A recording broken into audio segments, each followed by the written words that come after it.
This is Live Broadcasting Rocks, where I help you to stream live videos with ease, authentically and successfully. My today's topic is teleprompters. When and how should you use them? A teleprompter can be super useful if you have a complicated text that you would like to present in the exact way or with more speed. In professional broadcast settings and for newscasts, teleprompters are a must, and I used them a lot when I was working as a broadcast journalist myself. And of course, you use a teleprompter in case you would like to run as a next president and address the nation. But no kidding, it is possible to use them in your everyday outreach. In this podcast, I'm going to evaluate when and how you should use a teleprompter in a live setting or when you record a video message. I'm further explaining how you can use a teleprompter, its advantages, downsides, and I explain why I would use them with caution in a live environment. And this is not because they might be complicated to use. And just a word to this podcast here. My goal is to help you to go live on social networks and to win new clients with ease. I will be publishing new episodes regularly, so I am looking forward to your subscription to this podcast.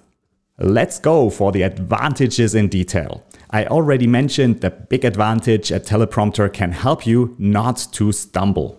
And if you are concerned about talking with ease in front of a camera, it's like using training wheels when learning how to ride a bicycle, or flippers when kids learn how to swim.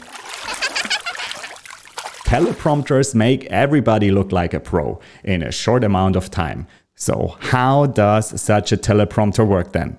A teleprompter consists of two units, a computer with a display and a frame set with a semi-transparent glass mirror. And that reflects a display which sits in a horizontal position flat under the mirror glass. So you have to load your text into a teleprompter software, which displays then the text on this display in white letters on a black background in a mirrored way onto this display. This text is then reflected again, but in the right way by the teleprompter's semi-mirrored glass. And here comes the catch. Behind sits the lens with your webcam or video camera. So as you are looking into the camera, you can read, yes, you can perform the text as you like. It can be presented in a fast, eloquent, thoughtful way with pauses, or it can even be sung however you would like to bring your points across. This sounds great, but there are a few downsides to this as well. Because of the handling and preparation, a teleprompter is not an evident choice for live streaming in a live video context on social networks or for your next webinar or Zoom presentation. A teleprompter requires preparation and handling during the read. You have to learn how to scroll manually or set the scroll to a certain speed to ensure everything works okay.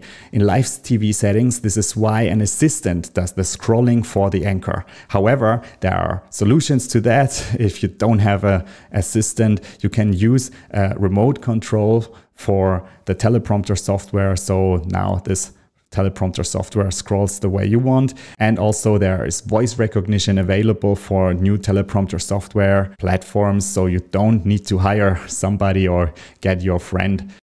So you can use all of this software and devices, but still these are all additional layers that could distract you while you're doing your live stream. In a live setting, it is to work for the first time and you don't have the second chance to start all over again.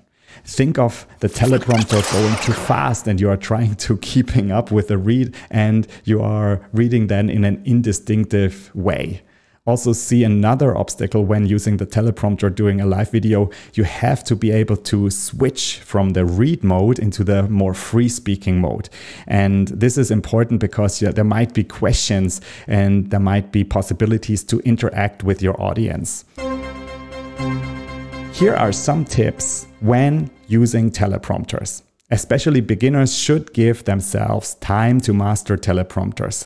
There is a certain way to read from a teleprompter where you look into the camera lens and prevent the eyes to wander around on the screen of the teleprompter. Also, you should be away from the teleprompter at least 5 feet or 1.5 meters from this teleprompter device. Otherwise, your eyes will wander on the screen and people will see that you're reading the text off. It is not the end of the world, but it is certainly distracting and not adding proximity to your audience.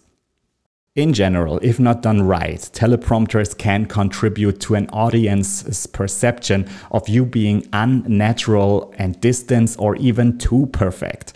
This is why you might want to consider teleprompters for recordings first and for live videos later. When using them for your live video or webinar, I would caution you to use the teleprompters only during limited situations, such as the introduction, a keynote speech, or at the end of your live show. Because live video is live. It depends on the interaction. So look into the camera and stay in contact with your audience. You would like to establish this flow of ideas and energy that creates engagement, trust, and the long-term bond. This might be lost if you are using the teleprompter in an exaggerated way. But everything is possible, and use them if you want to try them out and you want to make them fit for your need. There are so many interesting occasions where you can use them. No worries about that. If you would like to start with a teleprompter, you can use a small teleprompter using smartphones or tablets, whereas a regular teleprompter is used to be an absolute pro tool and cost over $2,000. This is a much more budget-friendly solution for approximately 10% of this price.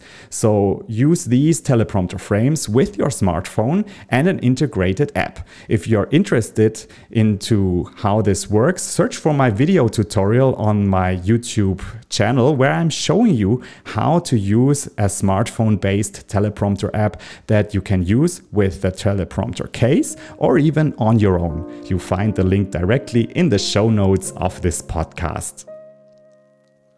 So if you are deciding for or against the teleprompter, it is the right choice. I think it's okay to use aids as long as you are strengthening your inner confidence and your mindset and love the way you are and the way how you affect the people, and then all is fine. You will get the confidence on your way.